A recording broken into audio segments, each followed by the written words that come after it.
So you can all see that the Beto O'Rourke is in the building. While we wait for him to make his round, just wanted to acknowledge some elected officials who are present with us today. Of course, we have County Commissioner Bo Alfred,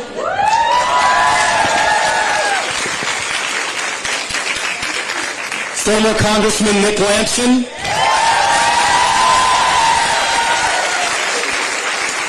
Judge Baylor Wortham,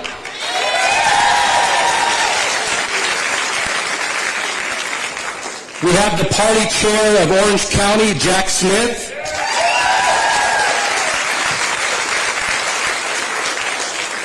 former county clerk Kelvin Guidry, former Beaumont Mayor Robin Mouton,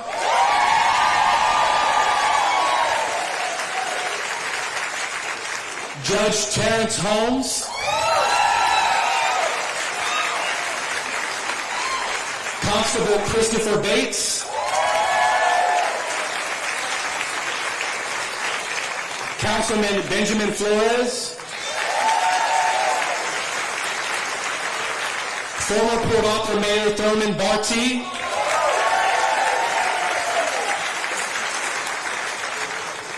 we also have various precinct chairs from Jefferson and Orange County. Could you please stand and be recognized?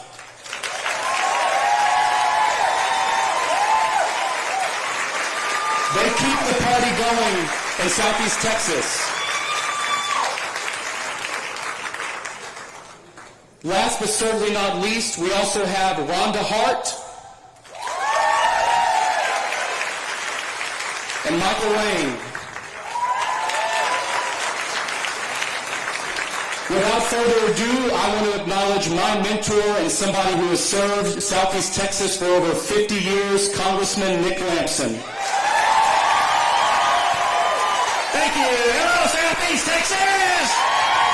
I love you, Democrats! Joseph Trahan has done a great job in being the chairman of the Jefferson County Democratic Party. Please give him another big round of applause. Thank you, Joseph.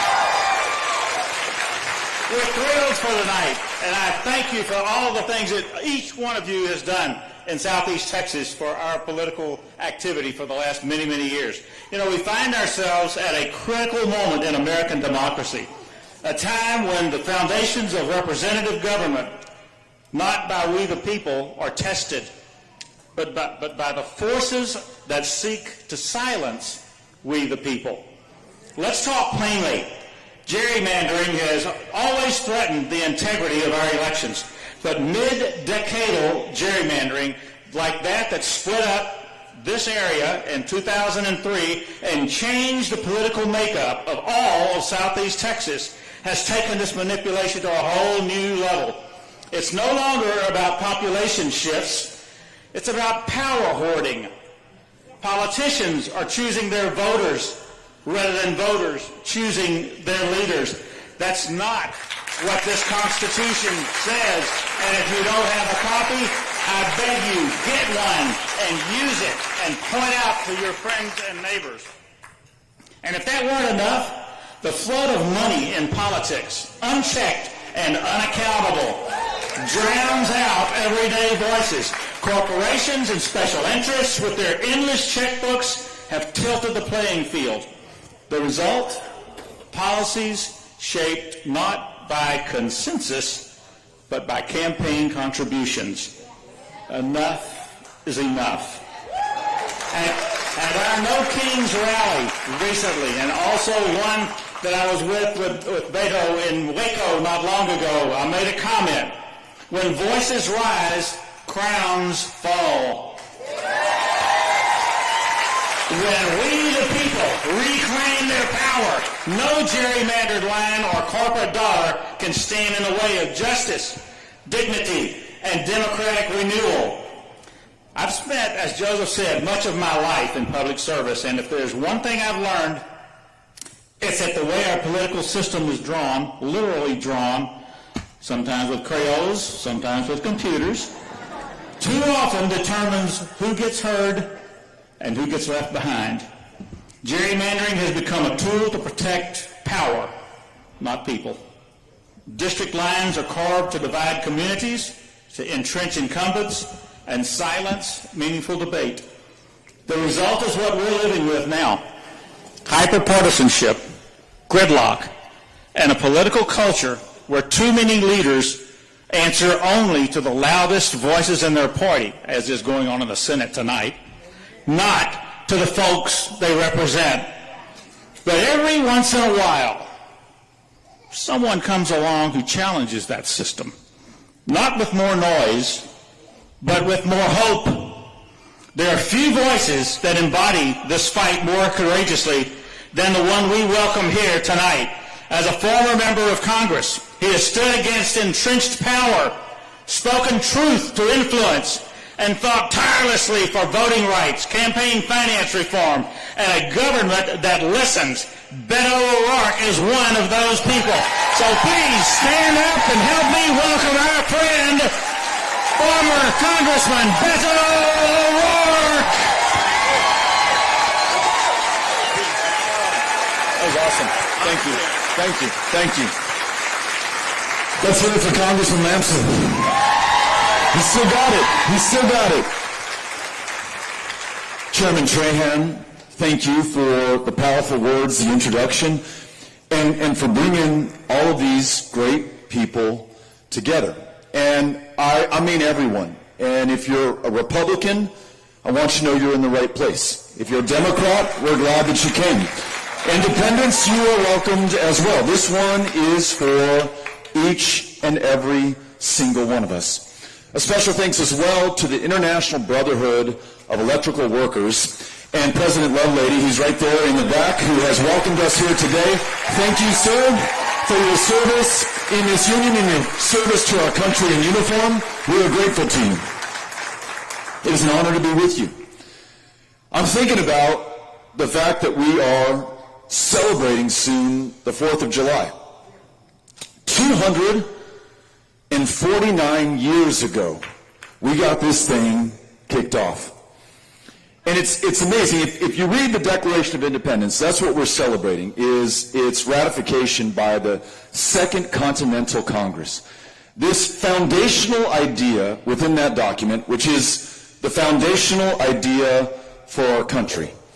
And it's absolutely audacious when you think about it in the whole of human history, that we're acknowledging that each and every single one of us is created equally. And what flows from that is that each of us should expect to be treated equally under the laws of this nation.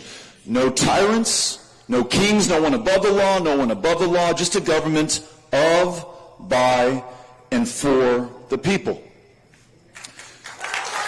In that declaration, the framers talked about these unalienable rights, these things that no one, including our government, can take from us. I bet you can quote them. It's life, liberty, and the pursuit of happiness, right? And that we institute a government to safeguard these rights. And it is a government that only has legitimacy with the consent of the people who are governed. This idea, 249 years ago, shocked the world. The idea of self-government, that we could freely and fairly choose those who would represent us in positions of public trust, that we ourselves would have the opportunity to run for those positions of power, absolutely lit the world on fire. And look, it should go without saying, but it does bear repeating, that at the time you had to be white, you had to be a man, and you had to own property to qualify for any of the things that I was talking about. But here's the genius, in my opinion, of this great country. That we never stopped working towards fulfilling the promise of those words. As you know, 100 years later, not even, we fought a civil war to determine once and for all whether one American could own another American. And the idea that flowed from that after it was settled at that courthouse in Appomattox in 1865 was not only would we no longer tolerate the institution of slavery, but that we'd actually live up to that promise that we'll all be treated equally under the law. And for one brief shining moment, I don't know if it lasted a dozen or 15 years during Reconstruction, we actually saw that come to pass más o menos across the United States, including the states of the former Confederacy, including right here in the state of Texas. Darkness, however, would once again fall upon this country, and for more than 90 years, we saw Jim Crow. We saw people treated less than equal under the law, less than citizens, even though they were born here, even though they and their forefathers and foremothers literally built this country and the success that so many enjoyed. But we never stopped trying. Countless and unsung, unnameable heroes labored in obscurity. They fought, they marched, they protested. They wanted to be heard. They wanted to be treated as women and men in this country, equal to anyone else. And it took a president from the great state of Texas, his name was Lyndon Baines Johnson, who used all of the political capital at his command in 1964 to pass what Americans had been working on for decades, the Civil Rights Act of that year. And we all know the story. It wasn't just that he was a genius, or they did the right thing at the right time with the power that he had, and he did. But it was that the American people, remember we're talking about the consent of the governed, they really pushed him and forced him until he did. And you all may or may not have heard this story. I read an interview with Andrew Young, who was at this meeting, so I take him at his word. On the heels of the passage and the signing of the Voting Rights Act of 1964, this is towards the end of the year, Dr. Martin Luther King had just been awarded the Nobel Prize. And he's meeting with President Johnson, with Andrew Young, in the Oval Office of the White House. And he said, Mr. President, that you have used the power at your command to get civil rights across the line, we owe you a debt of gratitude that we can never repay, forever, every generation that follows ours. Now, Mr. President, we would like to vote. Because in that Civil Rights Act of 1964, there was no provision to address the fact that in Mississippi or Alabama or Texas even, you might have to recite the state constitution or pass a literacy test or tell the county registrar how many jelly beans are in the jar before they will add you to the rolls and let you vote. King says to Johnson, in Selma, Alabama, the vast majority of the residents are black, but you'd be hard-pressed to find a single black person on the voter rolls. Mr. President, this is a democracy in name only, and you have got to do something about it. And Johnson responds, Dr. King, you're right. I would love to help, but I used everything I had to get civil rights done. I simply don't have the power. As they leave the White House, a dejected Andrew Young turns to Dr. King and says, well, what do we do now? And Dr. King responds, we go out there and get this man some power. Over the coming days and weeks and months, everyday Americans, I mean people just like you and me, we took to the State House steps, we wrote our members of Congress, we lit up the switchboard at the White House demanding that voting rights would be passed. Everyone doing their part as best they knew how to somehow break through and make this happen. Until on the 7th of March, 1965, that next year, a 24-year-old John Lewis, 24 years old, leads a march across the Edmund Pettus Bridge in Selma, Alabama, that very place that King had mentioned to Johnson. And for having the courage of their convictions, he and his fellow marchers are beaten nearly to death. One man actually loses his life in the process. But thank God the press, not the enemy of the people, but I think the best defenders this democracy have ever had, they are there.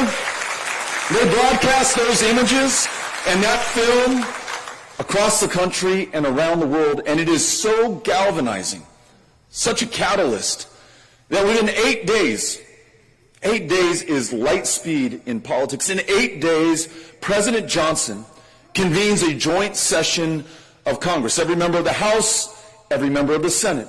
He now has the power that he had lacked before, given to him not by politicians, not by millionaire donors, but by the people, including people who did not even have the power to vote. And in that speech to that joint session of Congress, Johnson says, as it was at Concord in Lexington, as it was at that courthouse in Appomattox, I thought he always could have said, as it was on those beaches in Normandy in 1944, so it is today in 1965, that everyday Americans are willing to lay down their lives for this country so that we fulfill that promise to ourselves, to the rest of the world, and to every generation that follows.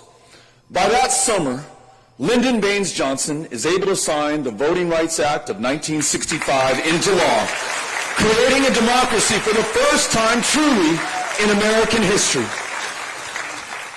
I tell you that story because I want you to think about all of the service, all of the struggle, all of the sacrifice that has come through these 249 years to this moment on the last day of June 2025. To us, we are the heirs of all of that. And what we do with this inheritance is going to define us in the eyes of history, in the conscience of our kids, and is going to determine what is possible for this country forevermore. If you think about it, every generation preceding ours has been more or less able to keep this thing going. And it's sometimes in those generations that Johnson mentioned in his speech in March of '65, they have taken these huge leaps. Whether they were battling the British Empire or the Confederacy or the Nazis in Normandy or Jim Crow in the South, they prevailed and they overcame. So when you think about what is going on in the country today, and I know that has to be in part what brought you out here tonight, this unprecedented attack on that Constitution, on the rule of law, on the idea that no one is above or below that law, and that we will in fact not have tyrants or kings or fascists or dictators in this country. The attack that you see on our very democracy, this right to vote, I just want you to remember where we came from, what we're made of, who we are at the end of the day. We are Americans, the most amazing people on the face of the planet today, as we have been for 249 years and counting. That's why we're here. We care about this country, and we want to save it. And we don't care, no me importa, what party you belong to, what race you are, what country you came from, how many generations you can count yourself a Texan, or whether you just got here this morning. All that matters to us is that you're here and that we commit ourselves to working together. And then this, we know very well what we're up against. And we also know what we don't like. I mean, if it weren't enough for us to come up with these ideas on our own, the social media and its algorithms incite the kind of anger and hatred and frustration and doom and despair that so many of us are tempted to feel. And look, that's only natural. I get it, and I feel it sometimes too. But I think most important in this moment is not to define ourselves by what we are against, but instead to tell ourselves what we are for, to tell our family, our friends, and our fellow Americans, if we want to win political power and replace this corrupt, criminal, craven, incompetent administration with something better for the American people, we had better tell them what this future will look like if we're able to win. We're going to talk about how we're going to help those who are hurting, how we're going to right the wrongs that have been committed, how we're going to pursue big, bold, audacious, aspirational ambitions for everyone in this country. Not enough anymore to tell you who's screwing you or who has screwed up. We've got to talk about how we're going to fix a system that has so badly failed so many of our fellow Americans. You all with me on this? I think it's time we do that. And I could not help but notice the cap that President Lovelady is wearing. He is an Air Force veteran. We have other veterans who are with us here tonight. Raise your hand if you've served this country in uniform. We are grateful grateful to you, especially on this 4th of July holiday, for your service and the example that you set for the rest of us. But as our current president was dropping bombs in Iran recently and entering this country into yet another war of choice, I could not help but think of those veterans who've returned from previous wars of choice. Those who nobly and bravely served in Vietnam, a war this country never understood, and perhaps because of that never fully supported. And they came back to Beaumont and to Orange and to Newton and to Jasper and to my hometown of El Paso, not to ticker tape parades, not to pats on your back for thank you for your service. Sometimes they got nothing at all. Sometimes they were spat upon in the face or on their backs. And what did they do? They nobly got back to work here in their communities, raising their families, building their homes, starting their businesses, working these jobs to make this great country even greater. The Iraq and Afghanistan veterans that I met when I was a member of the House Veterans Affairs Committee in Congress for 6 years, who inhaled literally God only knows what from those burn pits that were going 24 hours a day right next to where they were laying their heads. They come back to this community and they say, hey, I can't breathe. I can't function. I can't work. I don't know that I can live. And when I try to go to the VA, they tell me, hey, baby, call back next week or next month or maybe even next year. The wait times that we put these veterans through for a service-connected disability claim or an appointment with a doctor to see your PTSD or traumatic brain injury, it is literally killing those who put their lives on the line for this country. 22 veterans a day, every single day in America, die by their own hand. Sometimes to deny and to delay is to kill those who are willing to pay the ultimate price for America. And in the face of all that, all the lessons we learned from these wars, it is almost beyond belief that this president would enter us into yet another one. And so I think about, how can I meet what I'm against by what I'm for? What if it were that the United States no longer turned its back on its friends and allies? I mean, allies that we have had for 80 years plus, allies that we won in World War II, who've had our backs every decade since. And we work with those allies, not to start new wars, but to end the ones that are being waged across this planet, knowing that it's good both for the people who are in conflict today, and it's great for the United States and our national security. And on this issue of nuclear non-proliferation, I mean, I don't think there's a person here who wants Iran or any other country that doesn't already have one to obtain a nuclear weapon. And we should work peacefully, nonviolently, diplomatically to bring that to pass. There is a path to get that done. But here's my vision. What if we took it a step further? I don't like the idea that my 3 kids, 18, 17, 14 years old, are growing up in a world where any madman, whether it's Vladimir Putin or Donald Trump, can with one push of one button extinguish human life on this planet. How about a future with no nuclear weapons anywhere in this world, so no one has to fear going out that way? And as long as we're talking peace and our role in the world, wouldn't it be wonderful if we were no longer complicit in the bombing and the starving and the slaughtering of innocent children and families in Gaza, as we have been over the course of the last year?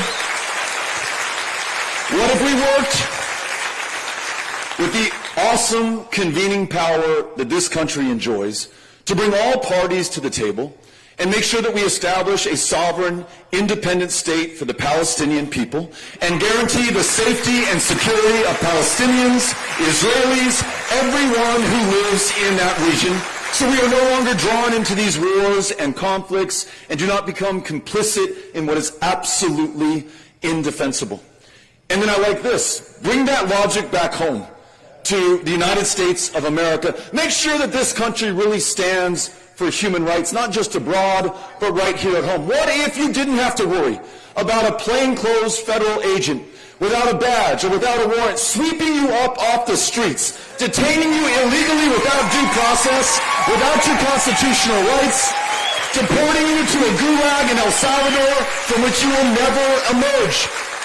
And look, I know you all know this, but it is not just undocumented immigrants. And it's not just immigrants. It is kids who are born in the United States who have stage 4 cancer, who were deported without their medications. How can this country live with itself if this country doesn't do something about it? And so I say this, my positive vision against all this stuff is that we recommit ourselves to that Constitution, to our rights that are protected within it, to make sure that we have due process, that we can defend ourselves, and that if somebody wants to come to this country and contribute to our success and to follow the law, then there should be a safe and legal and orderly path for them to be able to do just that, because we know immigrants make our country better, contribute to the greatness of America. They always have and they always will, and there's a right way to do it. And then for those already here, you know, Democrats, and I happen to be one, have long talked a big game and have long failed to follow through. When we had unitary power in 2009, we had the White House, the House, and the Senate. When we had total control of the federal government in 2021, the White House, the House, and the Senate, we failed to move forward on immigration. And not only did it cost our communities and our families, it cost this country, and I would argue it might have cost us the election in 2024. So next time that Democrats hold power, we legalize every single dreamer, every dreamer's parents, every other hard-working American who puts in an honest day on the job and will do even better when they are U.S. citizens in this country. Let's get that done as well. I don't think it's too much to ask.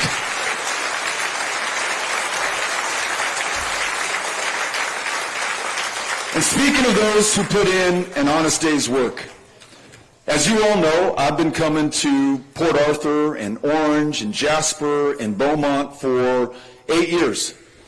And in that time, I had a chance to talk to and meet with a lot of those who work at the ExxonMobil facility nearby. I had a chance to walk with them when they were locked out from the jobs that they had given the better part of their lives to. I was with them when their families were picking up food at a food pantry, reduced to this indignity, despite the proud work that they had done for their entire lives. I looked at the profit statement from ExxonMobil for 2024, $34 billion to the positive for the CEOs, the executive suite, and their shareholders. Don't you think there's a little bit left over to make sure that communities like Beaumont and Port Arthur and those who work these jobs, create that wealth, and have secured our energy independence are doing okay as well? What if we had a country and we had a state in Texas that truly honored everyone's work? No more laws against organizing and forming unions. We want you to be in a union because that union is going to make both you and your employer that much stronger. And if you're earning the minimum wage, and guess what? There are a lot of Texans who still are. It is $7.25 a damn hour right now. We know that you cannot work just one job to make ends meet. You're working 2 or 3 to put food on the table, meet the note on your mortgage, and maybe, just maybe, have something left over at the end of the day. What if we raise that minimum wage to $17 an hour or $20 an hour or something that you could actually live on and work just one job?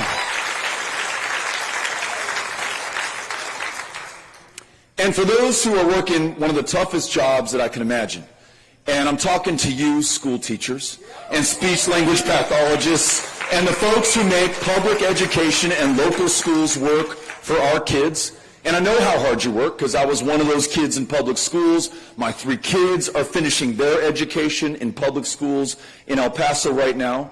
You are lucky if you're only working 2 or 3 jobs to make ends meet. I cannot tell you how many restaurants And every now and then I have a cold beer. How many bars I've been in where the server says, hey, I recognize you. I hear you talk about teachers. I'm one of those kindergarten teachers who Monday through Friday is wiping the snot off your kid's face, is making sure that they're okay, is unlocking their lifelong love of learning. And then for the privilege of doing that, I'm slinging beer at this bar right now. What if we paid those teachers enough so they just had that one job in front of those kids? They didn't have to worry about anything else.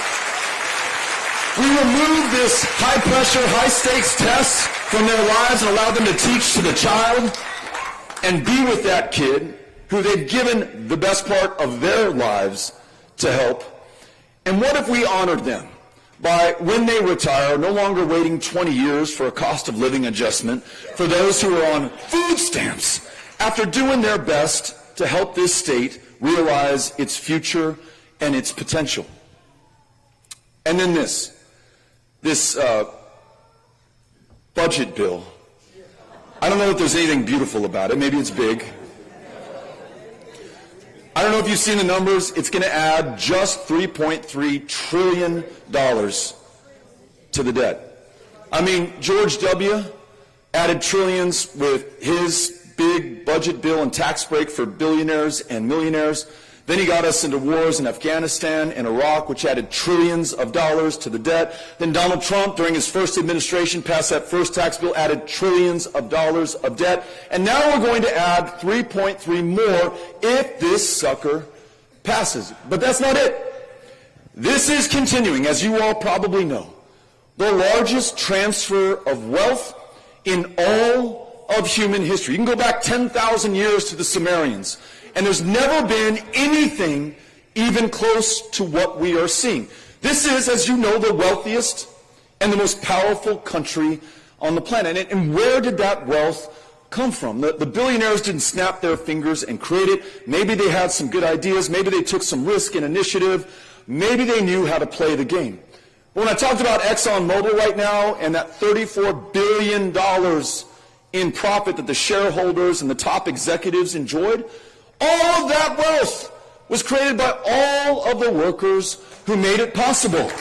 And now in order to pay for part of this bill, they're targeting the very people who made this country so wealthy and powerful in the first place. They're going to cut tens of millions of our fellow Americans off of Medicaid. We were at a town hall not too far from here in Humble, Texas. A woman stood up and she said, I'm 72. I am the sole caregiver for my 77-year-old husband with Parkinson's. With these Medicaid cuts, our best scenario is that he dies before I do. Because if I go before him, he is fucked. There's nobody to take care of him. And through tears, she said, I am going to fight for this guy with everything I've got. I mean, you all know people who are in this situation, who have these long-term chronic illnesses, who have children who are sick and need expensive, complicated, complex care. And you know that we live in a state that is one of the last not to expand Medicaid, even though we invented the thing in 1965. Lyndon Baines Johnson, he signed that into law in that year as well. So what if, instead of shoveling more trillions to the wealthiest people on the planet. And if I sound a little weird, it's the jet lag from coming back from Jeff Bezos' wedding. I got to see all that stuff, and I wasn't there, you weren't there, none of us were invited. What if instead of shoveling more billions to Jeff Bezos and Elon Musk and these fantastically wealthy people, and look, they deserve their gains to some degree, but it is really hard with a straight face to say that billions upon billions are your right, and that we, the American people, through our representatives, will send you even more going forward, which is what is happening in this bill. So this is a real test and a trial for all of us. This thing has not passed yet. Now, Cynthia, I'm going to ask you for your help right now. How many of you would like to call John Cornyn and tell him to vote no on this thing? Raise your hands. Okay. You're raising two of them. I like that. How many of you actually had the chance to call John Cornyn and tell him? All right. For those who have not, I thought we could call John Cornyn right now, if you're cool with that. Yeah.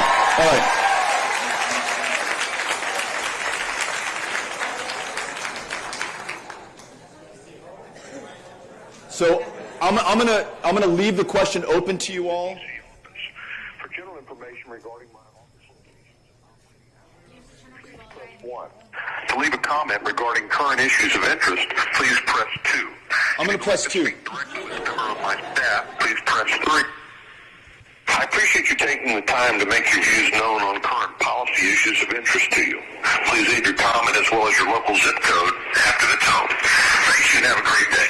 Record your message at the tone. When you are finished, hang up or press pound for more options.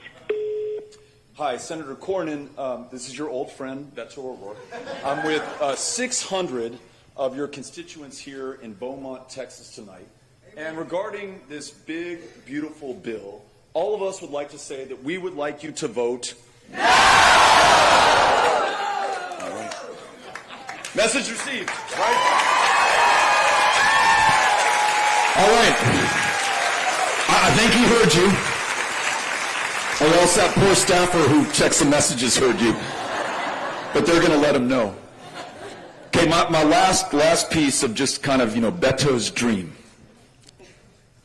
What if we had a Democratic Party that actually fought for all of these things? And when I say fight, I mean they fight, they don't roll over, they don't bend over, they don't tell us it's over before the fight has even begun.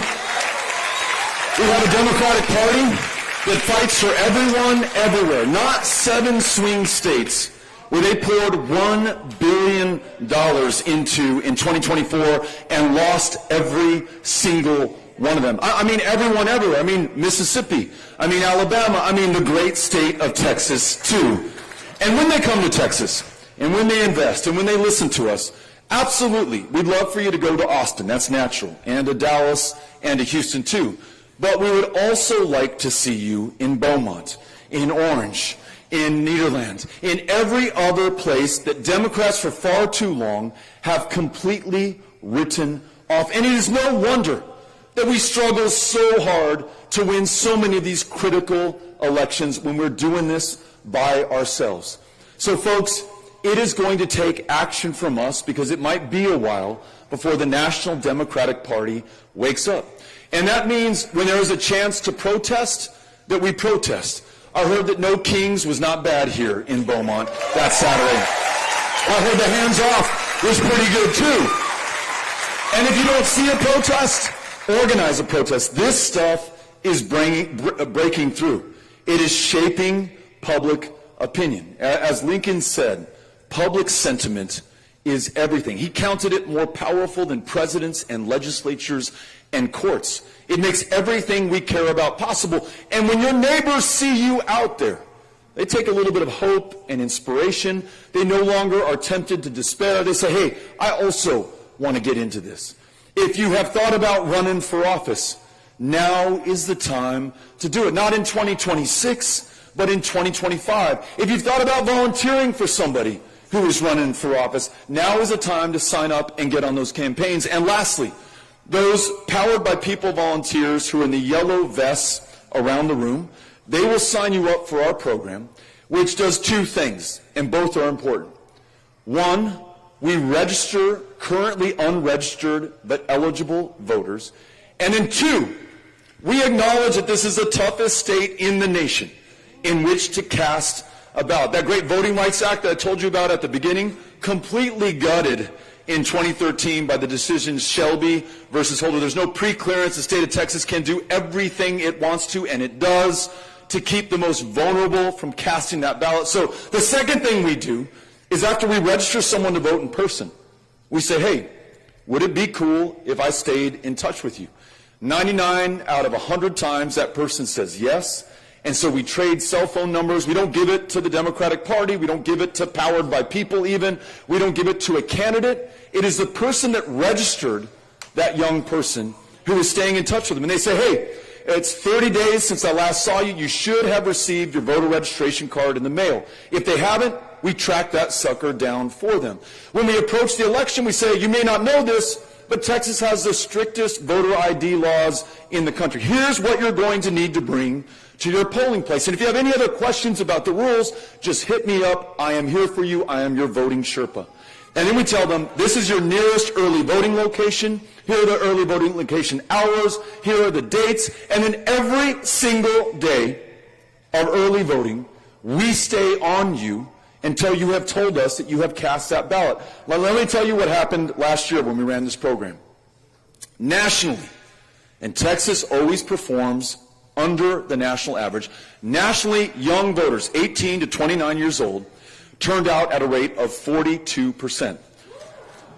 In Texas, those voters that we met through Powered by People, that we registered and stayed in touch with, turned out at a rate of 79%. So this stuff works, and we would love to have you join us. You can sign up with the folks who are in the yellow. Now, Cynthia Cano, who's in the blue shirt, who lent me her phone earlier, she has another microphone. We promised you all a town hall meeting. We're going to try, Cynthia's going to try to get to as many people as she can. If you have a question, a suggestion, an idea that you want to bring to everyone's attention, raise your hand. Cynthia will call on you, we'll bring you in, and we'll try to get as many voices into this conversation as we can. Thank you, Beaumont, for coming out here today. Thank you, Southeast Texas. This is going to be great. Hey there. Hi, Beto. My name's Jennifer. I'm born and raised in Orange, Texas. I'm a veteran. I came and saw you when you went to Houston and brought Tim Waltz. I appreciate you coming here to us. My question is, as someone who's worked hard to unify progressives and mobilize Texas, how do you see Bobby Cole as governor and Colin Allred as senator fitting into the future of Texas leadership? Do you believe they are aligned with the kind of bold, people-centered politics we need, or do you see key differences in vision or approach that voters should be aware of? And if so, what are our alternatives? Yeah. So thank you, first and foremost, for your service to our country, for being here today, and then for asking this question. You know, who are we going to see on the ballot in Texas in 2026? Here's my theory of the case, and I'll get to the spirit of your question about Bobby Cole and Colin Allred and really anybody else who might be considering. As you all may or may not know, I ran for Senate in 2018. Some of you were with me during that. Well, we'll see. We'll see. We got pretty damn close. 2.5%, 215,000 votes. I mean, I got to tell you, some part of me still thinks that we actually won that thing. I went into election night and I was like, God.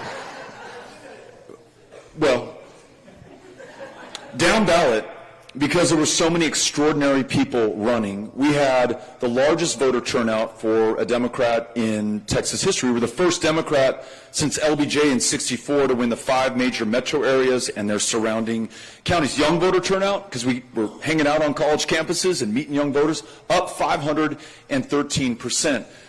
What I learned from that was 2 things. One, all those amazing down-ballot candidates, so-called, the people voting for or running for state house and U.S. Congress, they were meeting their neighbors and folks I would never get a chance to connect with and getting them to vote, and those votes were traveling up the ballot for the U.S. Senate race.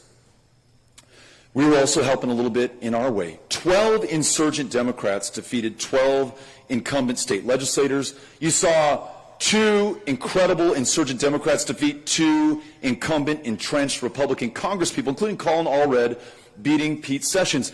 In Harris County, 17 black women won election to judicial positions. It was a transformative year, right? And then the Republican legislature meets in 2019, changes all the election laws to make it that much harder for us ever to do anything like that. And one of the things they did in 2021, after the census and the redistricting, and the congressman talked about this attempt to redistrict yet again, is they made these House, State House, and U.S. congressional districts less competitive. So there were fewer people running. So when I ran for governor in 22, we didn't have all that energy and action coming up from the bottom of the ballot to help the top of the ballot candidates. So my theory of the case for what it is going to take, no matter if it's the folks you named or anybody else, you need the strongest possible candidate who can connect with people, inspire voters, help those who have not participated in past elections have a reason to vote in the next one. You need that person at Senate. You need a person just like them in governor. You need a person just like that for attorney general. And you need someone like that for lieutenant governor. And then every single race down the ballot has to have a Democrat. And look, truth be told, a lot of these races, those Democrats are probably going to lose. But what they're going to do in the process is they're going to be connecting with voters we never otherwise reach. They're going to be setting themselves up for victories in future cycles, and they're going to make it that much more likely that someone from Texas is finally going to punch through to the Senate for the first time since 1988, Lloyd Bentsen being the last Democrat to do that. And if we pull that off, it is going to be seismic. It'll change the balance of power in the Senate on important votes like the ones that we're going through right now today. And it will also open Texas up to true competition in 2028. The day that a Democrat once again wins Texas is the day that a Republican can no longer find the front door to the White House. So we got to give this one all we've got, the best that we can possibly field. Thank you for asking. Hi, my name's Kylie. I last saw you at a Chicks concert in the Woodlands about 3 years ago. You were the one cheering really Loudly, loud. Yes. very loudly. As someone who currently works in mental health, I see how badly we need more support in Texas. So do you have any plans to strengthen community health services, especially for our youth?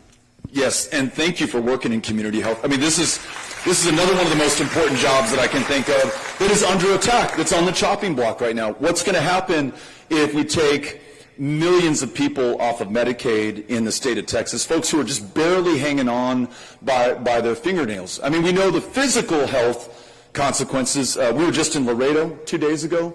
We saw this guy that I first met in 2018 who introduced himself to me, Joey, had diabetes and glaucoma and no health care and no access to insulin, which is just nuts because it costs nothing to produce and literally would save his life. He got to see a federally qualified health care provider once in his life, and that doctor said, if you don't get some help, Joey, you are dead by the age of 35. He was in his mid-20s at the time. I'm happy to report Joey is still alive, was able to get health care, finish his education at TAMU, but we know that the physical health care consequences of a lack of access to a doctor. Mental health care? You know, I just talked about those veterans that we are losing daily in this country for our lack of political will because we do not lack the resources to help them. And in this great state of Texas, the largest provider of mental health care services for the rest of us is the county jail system. The largest inpatient mental health care provider in the state of Texas is the Harris County Jail. Now, how screwed up is that? I don't know what it costs us now, $119, $126 a night to incarcerate somebody with schizophrenia who may or may not get access to any kind of medication or any kind of help, and who may be back out on the street again using street drugs, not because he wants to get high, but because it's the only medication he can find or afford. It is counterproductive, it is cruel, and it is incredibly expensive. So my case to John Cornyn, next time I leave him a message, is don't vote for this bill. Do not cut Medicaid, because in fact, if you are a fiscal conservative, this is the wisest investment of money that we can make. If we make sure that you're okay in your mental health care, then you are healthy and well enough to finish your education, to go to work, to raise your kids, to run for office, to create amazing art or poetry that is going to blow our minds and make the world even better. Whatever you were placed on this planet to perform, I just want you to be healthy enough to be able to get it done. So I would love to see a Texas and an America where health care is just a human right. You cannot be too poor, too unlucky, too this, too that. If you're here, you're going to get help. Thank you. Here we go. Hi, my name is Farah Swati. I own a business in Port Arthur, Texas, in oil and gas. And I'm not here for the Democratic Party or Republican Party. I'm here as an individual and a taxpayer and a citizen. Bernie Sanders endorsed you recently, I found out, and so I'm going with Bernie Sanders all the way. And so I thought I would listen to you and see what you have to say. So my question to you is not related to Southeast Texas, but to the mayor's race in New York. Your thoughts on Zohran Mamdani, and a little bit detail, please, because the Democratic Party leadership has been extremely disappointing and, in my opinion, disgusting. So please let us know. Yeah. So just to make sure everyone's on the same page, this was like the political shocker so far of 2025. An absolutely unknown 33-year-old New York assemblyman who caucuses with the Democratic Socialists of America, defeated the most powerful family in New York politics, Andrew Cuomo, in the Democratic primary last week. I hope you all saw that. I think, to answer your question, Mamdani is one of the most exciting people in politics today. That was one of the most transformational victories that we have seen. And why did that guy win? You know, we started this meeting talking about focusing on what we're for instead of what we're against. I don't know that I heard, you know, Andrew Cuomo's name come out of the guy's mouth. I don't know that I heard him talk about Donald Trump or the bad people who are trying to guess. He listened to his fellow New Yorkers. He rode the subway, he rode the buses, he went into delis, he went into mosques and churches, and everywhere that he could find people exactly where they were, meeting people where they are at. The number one thing they told him is that I cannot afford to live in the most expensive city in the United States of America. He said, okay, well, what would make it easier for you? Well, the bus is what I rely on. It's how I get to work. It's how I get to the movies. It's how I go pick up my kids at school. It's really expensive. It's a huge budget item. He said, okay, free buses for our fellow New Yorkers. People said, you know what, the rents are going through the roof. I can't afford to stay in this city and work the job that I'm working. I'm going to have to move somewhere else. And he said, okay, how about we freeze the rents for those who cannot afford to pay a higher rent? He gave a solution to that problem as well. Some folks said, I live in a food desert.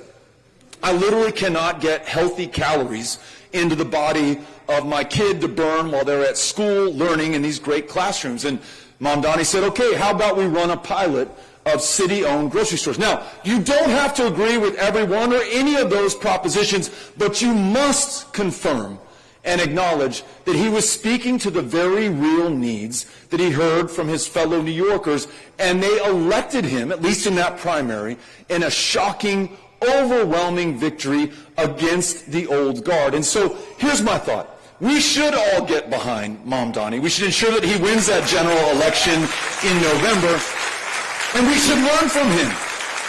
And look, the needs in Beaumont are different than the needs in Manhattan. And for those who want to win election in Beaumont or Port Arthur, and we have two people who have done that as mayor right here, they know what I'm talking about. You go and meet people where they are, listen to what their concerns are, hear about their hopes and dreams, and then you campaign on it, and then once in office, you deliver. I think that's the way forward, and Mamdani is showing us right now. Thank you for asking. Appreciate it. Behind you. Hey, my name is Alan Anderson. I'm very engaged politically, but I want to just illustrate something you said earlier about Democrats not fighting, just in case anybody ain't having a hard time understanding what you're talking about. If we all remember when Barack Obama was president and he was giving that State of the Union address and that coward stood up and said he was a lie, the reason why he did that because he felt like, I know I can do this because he ain't going to do nothing about it. If he thought that Obama would have left that podium and came down there and stuck that microphone he had up his behind, he wouldn't have said it.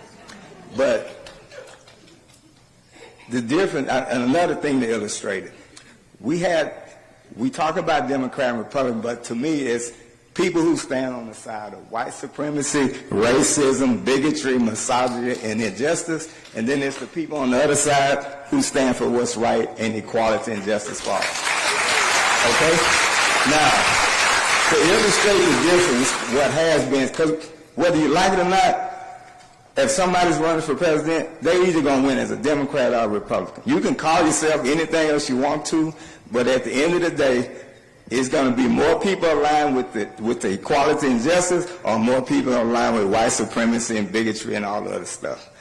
Now, to make the other illustration, when we had those two Republican ops, when Biden was president, them Republican ops, Manchin and Sinema, when we could have got a new voting rights bill passed, they knew they could do that because they knew they weren't going to get no pushback from the Democratic Party.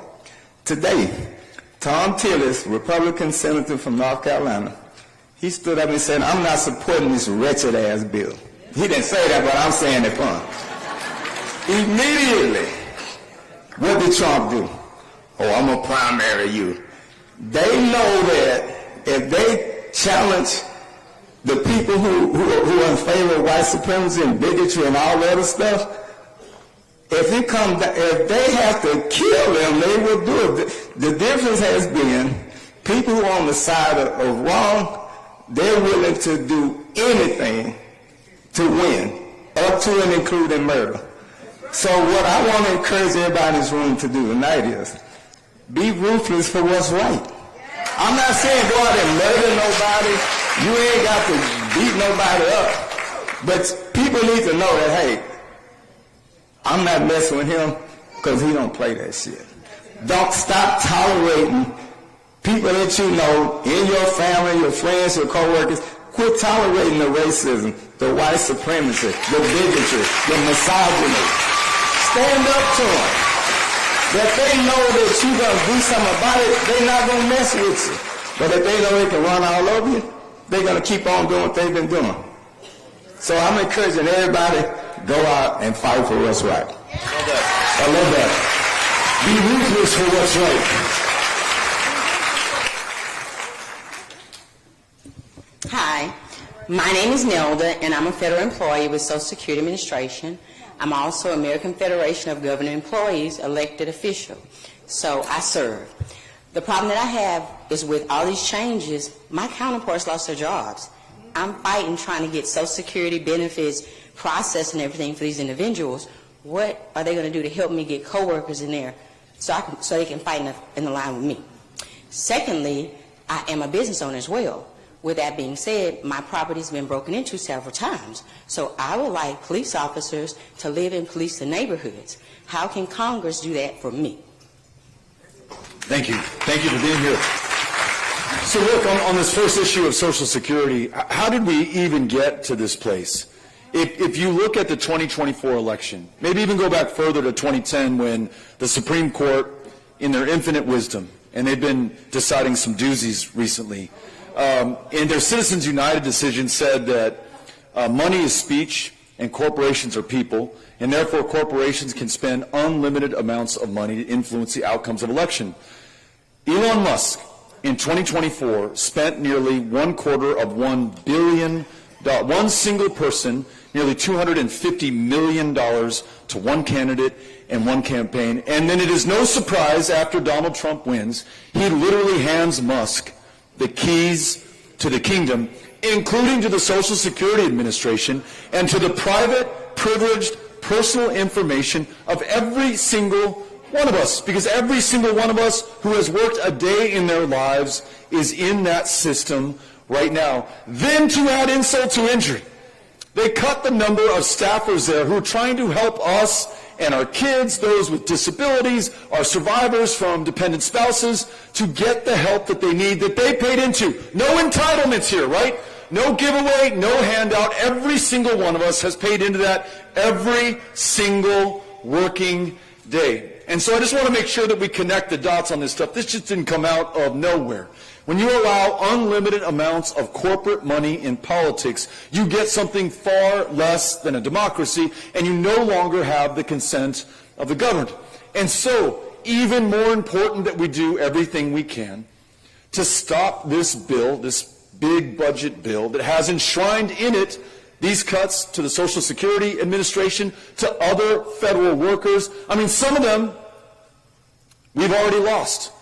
Those who were working in USAID, which was doing nothing more but saving hundreds of thousands of children in Africa from certain death of AIDS, a program in PEPFAR that was signed into law by George W. Bush and kept in by every single succeeding administration. They're cutting them down one by one by one, and now they're coming for us. So the only thing I can tell you, I mean, obviously we've got to win political power back in 2026 to provide a check on this government. We just lost one of the best checks we had when the Supreme Court just ruled that federal judges could not enjoin the president from nationwide injustice, as he has been infamous for doing over the course of his term. But then there's this. And I told you that great story at the beginning about John Lewis in 1965. It wasn't an election year. He wasn't a voter. His name wasn't on the ballot. But he and everybody who marched with him got the attention of the conscience of this country and forced the hand of the president. In 2018, when Donald Trump in his first term was taking babies from their mothers at the border in a policy known as family separation. Many of us stood up to be counted. Many of you came to El Paso, Texas, to our county, to a tent encampment in Tornillo. This is where they were warehousing these kids who had been stolen from their parents. More than 1,000 of us showed up there on Father's Day 2018.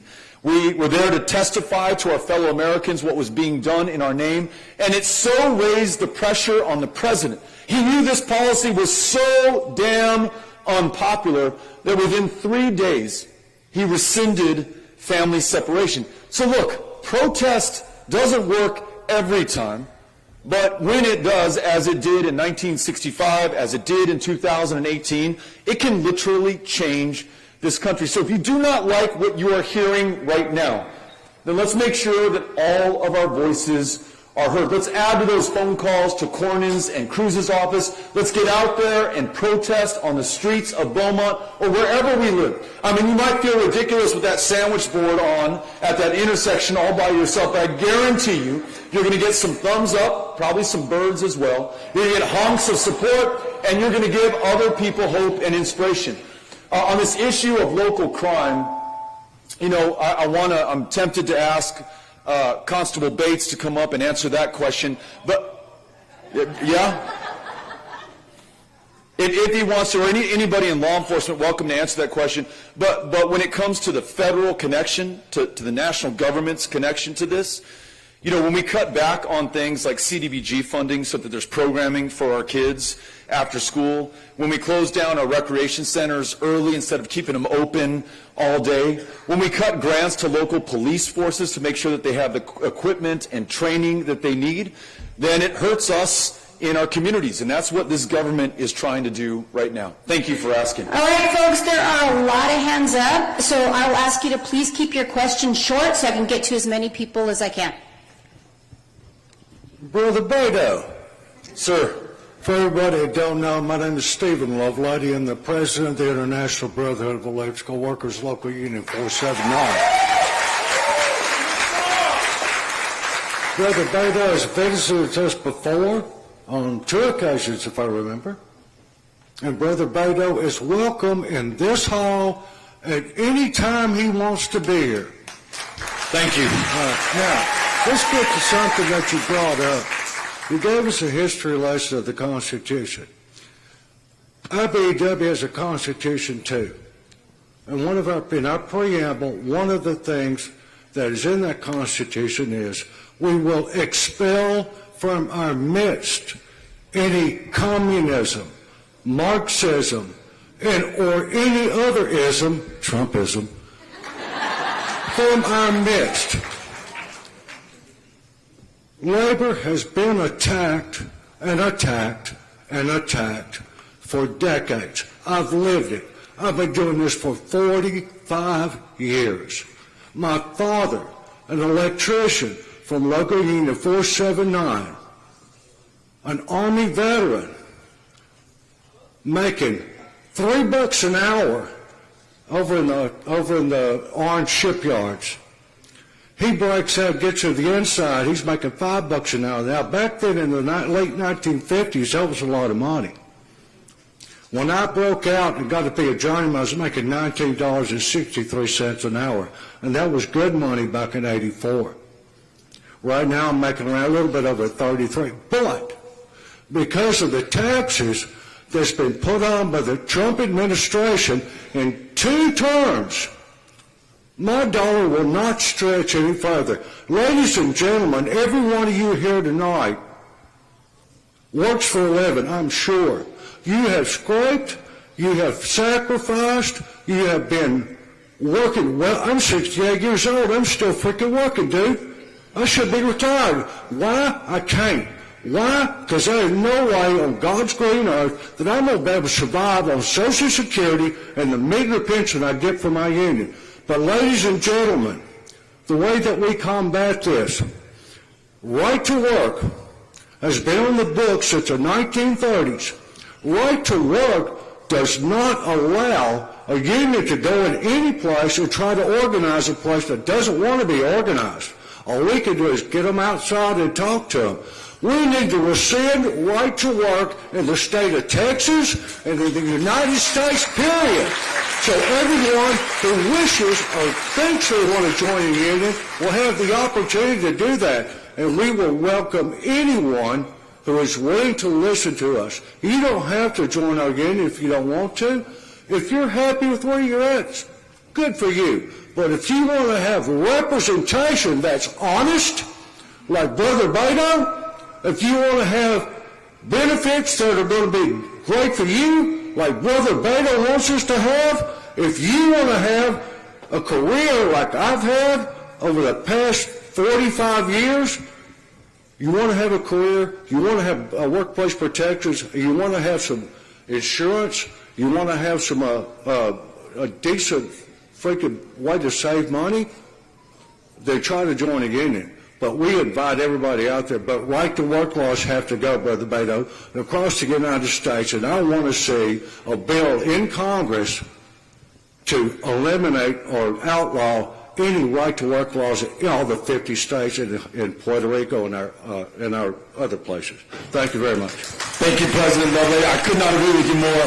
And that's the fight that we're talking about. And that's the fight that established these things. That was a fight of FDR nearly 100 years ago, facing some of these same challenges, the rise of tyranny and fascism. And what did he do? He established the Social Security Administration. He established the WPA program. He got behind these unions so that folks had the right and the power to organize. We need that fight back within the Democratic Party. Thank you very much. All right, we're going to try a speed round, Beto. So I'm going to take 1, 2, 3. They're going to ask the questions, and then we see if we can answer them. Okay. Real fast, I want to address tax abatements in Texas. It's an imbalance, and we know we need business, but we're destroying our communities. They're dilapidated. We don't have any protection for our infrastructure, environment. Schools are being starved. I want to see Texas take a stand on that and renegotiate those abatement agreements so that our communities benefit at least as much as these corporations are making off of us. I love that. All right, I'm going to answer that one after I hear these other two. So I'm with the grassroots organization that's working to register voters here locally in Southeast Texas. What strategies or messaging have you seen work to break through voter apathy? Because that's something that we struggle with here. Gotcha. Joanne Foster, I'm a Vietnam-era veteran. I didn't serve over in Vietnam, but I served here.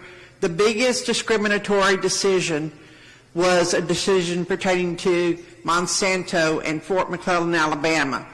For your information, Fort McClellan, Alabama was the primary training for the Women's Army Corps before it became permanent Army. In a decision by the court which granted $500 billion to Anniston, Alabama, and the county in which it is, they left out all the military personnel who served at Fort McClellan, mostly women, because that was basic training for women. And it's extremely discriminatory, and we need to do something about it. Thank you. Thank you for these questions. Let me start with tax abatements. Bring everybody on the same page. This is where your local government, a school district, a county, or a city says, hey, big employer, you come bring these jobs to my community, or you make this capital investment, you build this big operating facility, and you don't have to pay taxes, or you don't have to pay as much taxes as everyone else for a certain period of time, 5 years, 10 years, 20 years. The problem is, and I was on the city council of El Paso for 6 years, they often don't come through with the promised jobs or the jobs at the pay rate that we want, or they're not union jobs where the workers are actually protected. And if someone in the bargain is not paying their taxes, then everyone else pays a little bit more. And that's what we discovered in El Paso. So we stopped doing these tax abatement deals for call centers and shopping malls. And we said, look, you'd be lucky to come to El Paso. Just come here and do this and hire the people here. They're fucking amazing. And we're not going to give you a tax break, okay? Because then everybody else that I represent has to pay more in taxes.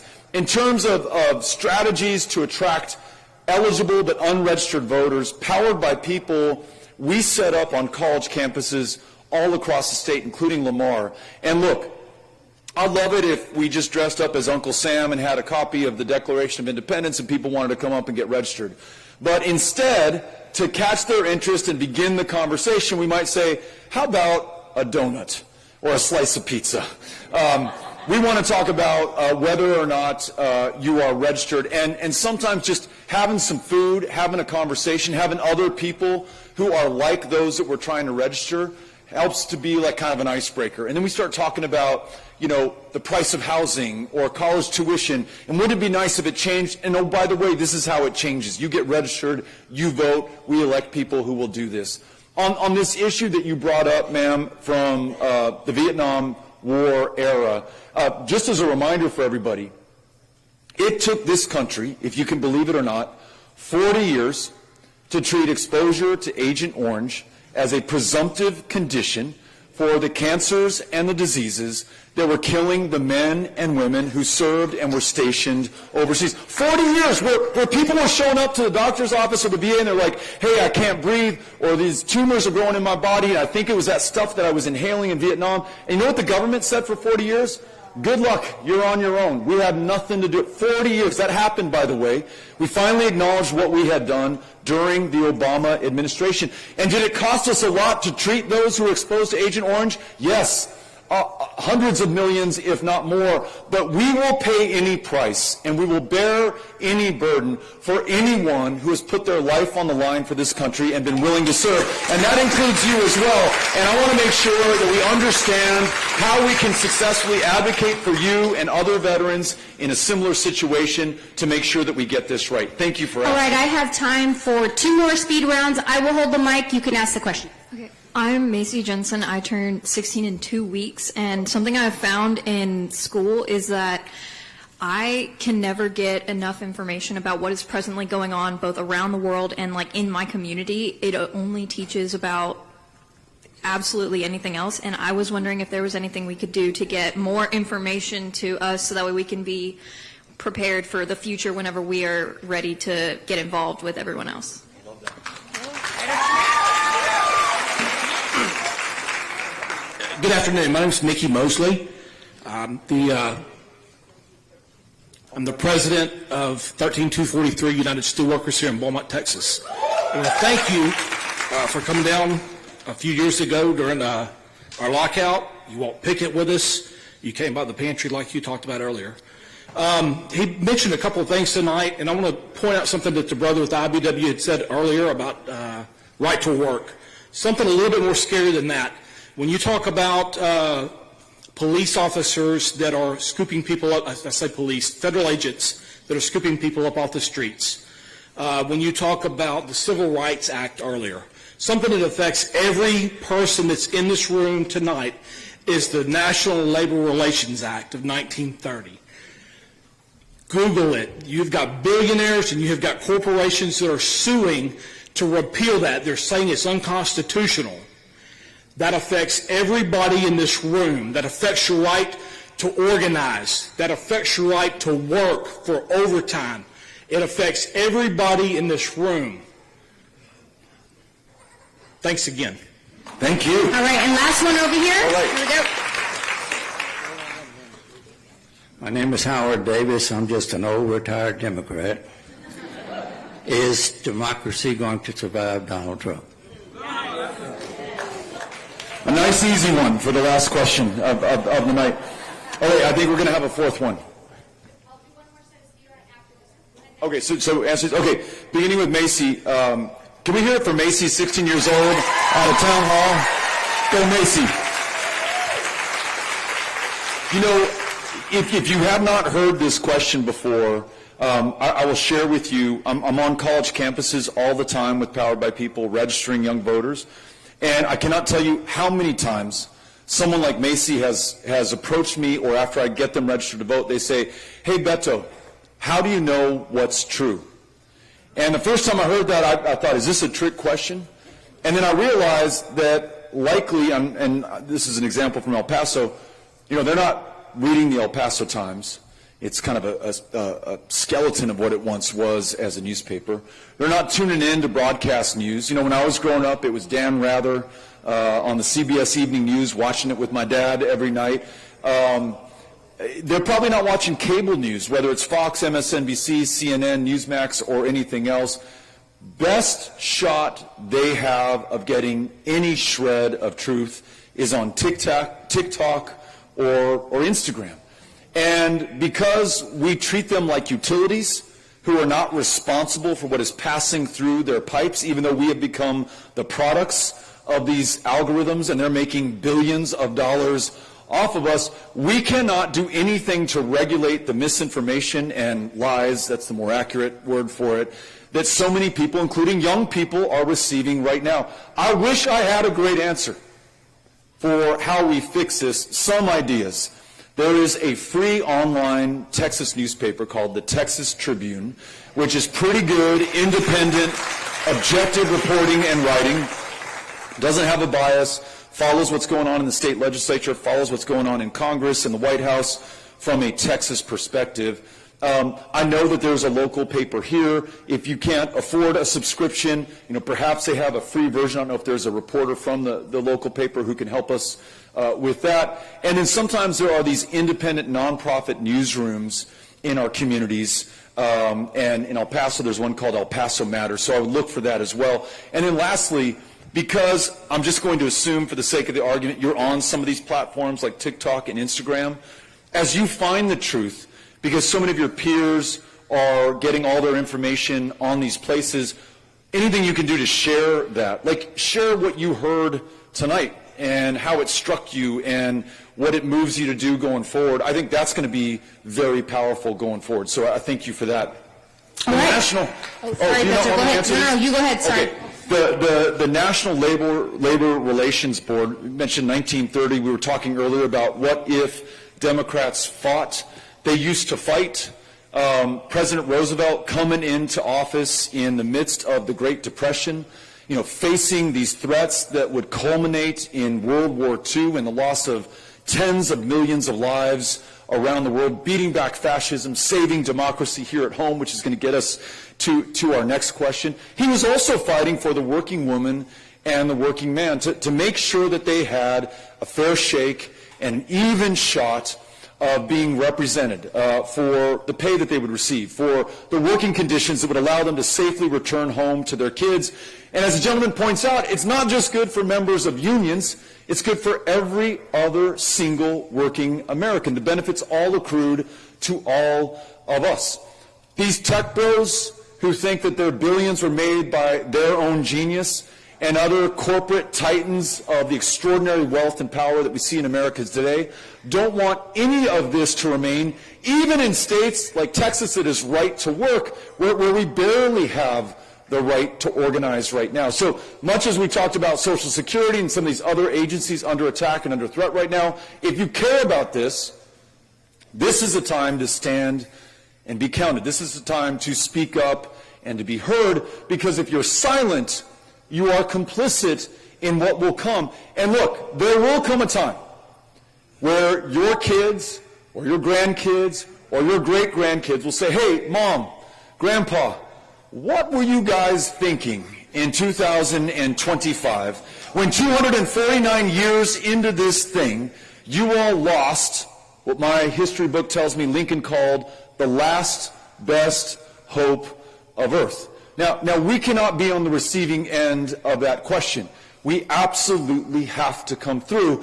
And the most sacred part of this is reflected in the question that we were asked, the last of the trifecta, which is, will our democracy, government of, by, and for the people, something that is vanishingly rare in the whole of human history. It like sparked up 2,500 years ago on the Greek peninsula in Athens, and then it faded from sight for millennia before coming up again right now. Like, I'm trying to make the point that this thing is not going to roll of its own accord. In fact, every one of the odds are against this thing even surviving another year. And you have the most concerted attack against it happening at this moment. And so the question is not for me, it is for all of us. Are you willing to do what you can with what you have, where you are today, not in 2026 or in 2028, to save it? If we do, then we'll answer Lincoln's question, where he asked that generation of the 1860s, will we be the ones who either meanly lose or nobly save this last best hope of earth, and I will be damned if we're the ones who lose it. Are you all with me in this? So I think that's our answer. Here's our last three questions. Okay. Hi, I'm Merwin, and I have 2 kids in public school in Beaumont, and I am very concerned about the book banning that Texas is doing, Florida is doing, especially in regards to trans, queer, and racial minorities. What can we do as parents to stop this from happening? Thank you for being here. Hi, my name is Jessica Forgy. I am trying to primary Randy Weber. Yes, and Rhonda. Hey, if we're the 2 in the November election in 2026, that's what we need to do. But in Congress, how can we pass a modern equal rights amendment that did not make it through the states in the 60s? And what can we do to finish the work of the ACA and have single-payer health care? Great. And last question. My name is Sharon Green, and I want to address some things that extends Texas. And my questions is, have Democrats considered eliminating the Electoral College? Like one person, one vote. Make it one person, one vote. Also, eliminate lifetime positions. If a person is in a position and he commit a crime, he need to go. Yes. And also, as it relates to the president, the statute is we can't arrest the president, but if he commit a crime, his ass need to go. I love it. Thank you. Thank you. Man, that's great. I think that's the fighting spirit you were talking about earlier. So, on this thing on book bans, I thought we had pressing issues in this country and in this world, like, maybe climate change, extinguishing life as we know it, or the tens of trillions of dollars that we're putting future generations into debt for, or the wars that are waging around the world, or inability to take care of those who have served in them. But no, there's a bigger problem. Apparently our librarians are secretly pornographers, and they're trying to peddle these books to our children right under our nose. Thank God we've got everybody hot and bothered about that.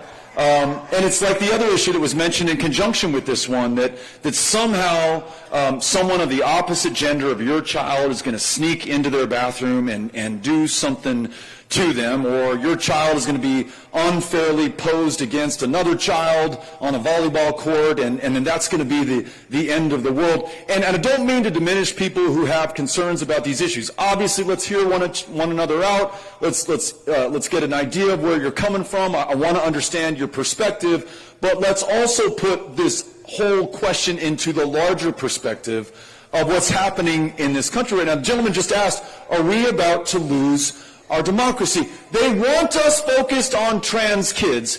They ran billions of dollars in ads about trans people last time, maybe because they want you focused on them, 1% of the goddamn population, instead of the 1% who's taken everything else from the rest of the population. I think that might have something to do with it.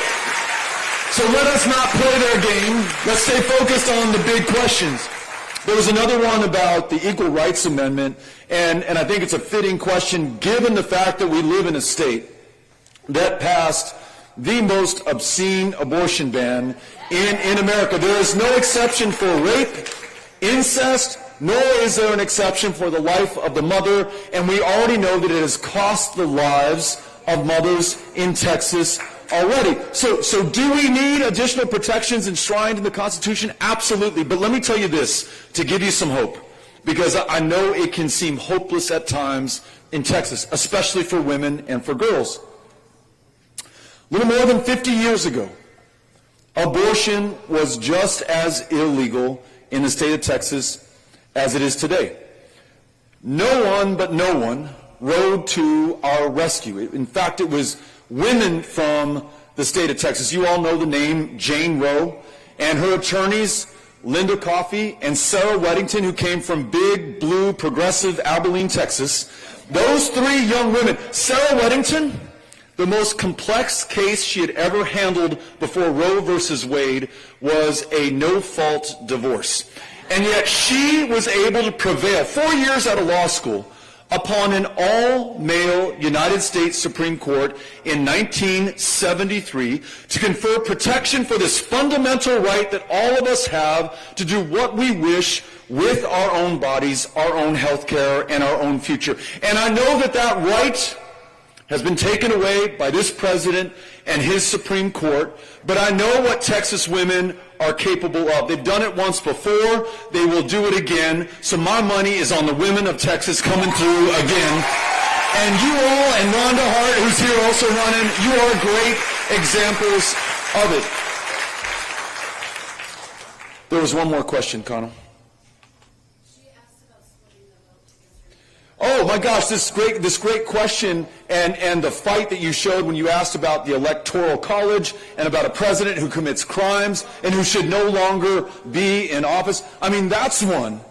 Like 50 years from now, 100 years from now, when those who are descended from us are reading their history books, they will not be able to believe that this guy who was indicted, I can't count how many times, who was also convicted, who incited violence from his followers to stop the peaceful transfer of power for the first time in American history. And while he was running for president in 2024, he promised us he would be a dictator on day one. And I could see my great-great-grandson being like, you motherfuckers voted for this guy after all that stuff and he got into power?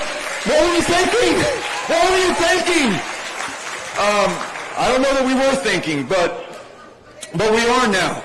And look, none of us are going to hold our breath hoping that craven, cowardly Congress is going to impeach the guy, though he certainly deserves it. None of us are going to hold our breath with the Supreme Court. They literally ruled while he was a candidate that the president is immune from crimes that he's committed once he is in office. And they even argued, the president's team, that if the president chose to assassinate one of his political opponents, but did it as an official act of the presidency, that too would be protected. You cannot make this stuff up, but it's happening right now. And then just within the last, 24, 48 hours, the courts rule that we can no longer have federal judges provide a check on the president when he says, and this one is just going to blow people's minds. In 1868, following the Civil War, in the 14th Amendment, it says, if you are born in the United States of America, you are a United States of American citizen, right?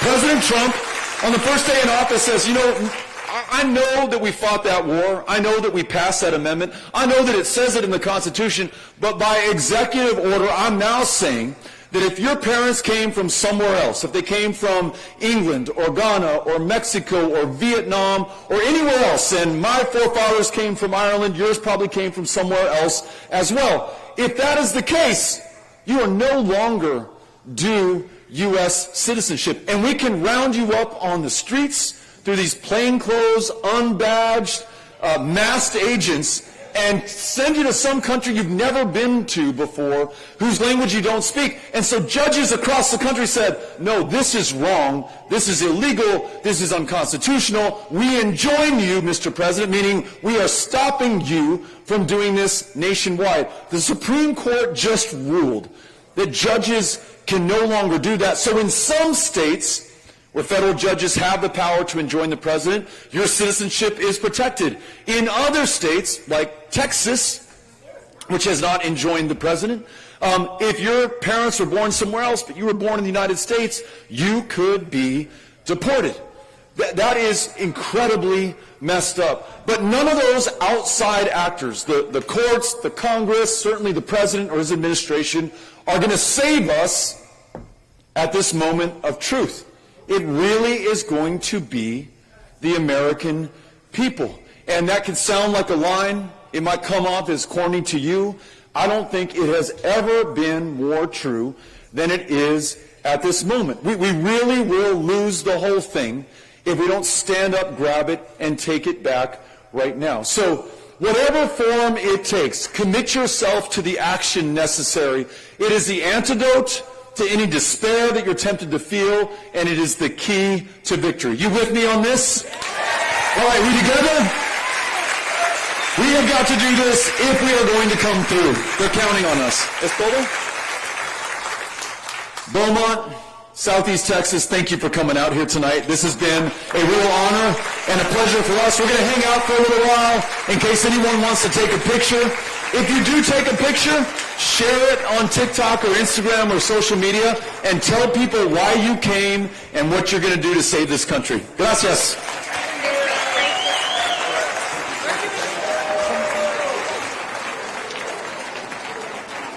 In the back of the room, folks, if you get in line in the back of the room if you want to say hi or take a quick picture.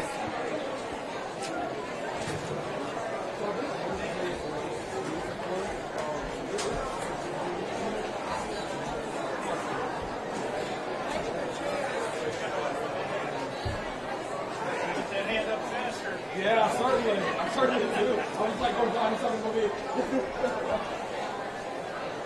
There's a good